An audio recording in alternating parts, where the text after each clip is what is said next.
problem is that because of the long tail of colonialism, problems within the countries themselves, and the lack of scalable models of excellence, we've seen Africa fall farther behind as other emerging nations have invested heavily and relied heavily on the education sector, the higher education sector included, in their national strategies for development. And my argument is that we cannot expect Africa to develop if it does not develop and deploy its own talent. Yeah.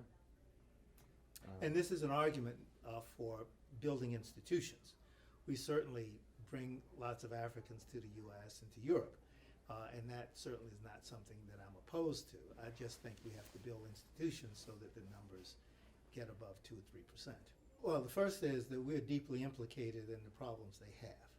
For a long time, our government advocated a reduction in support for education, for health, and human services, and we're paying the price for that with Ebola today.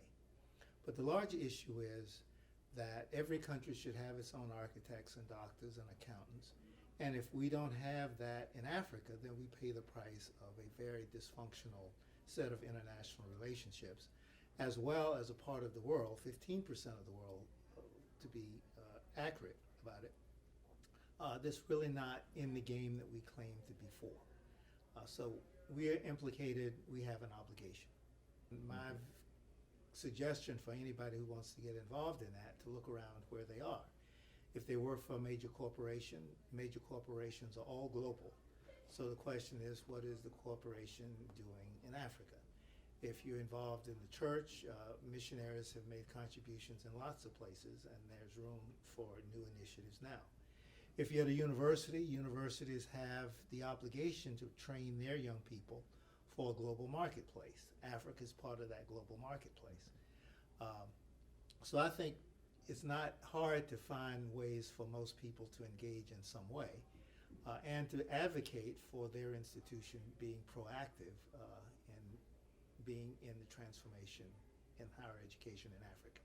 I would like to remind people of the great opportunities. We have invested heavily in higher education in this country because we believe in it, and it has paid rich dividends for us.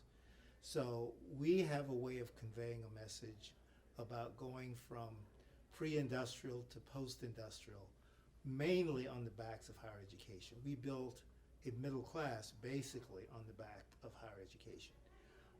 And we have a civil society that comes out of and feeds into higher education. That's been a wonderful thing, a wonderful blessing for our democracy, and I think we ought to want to spread it.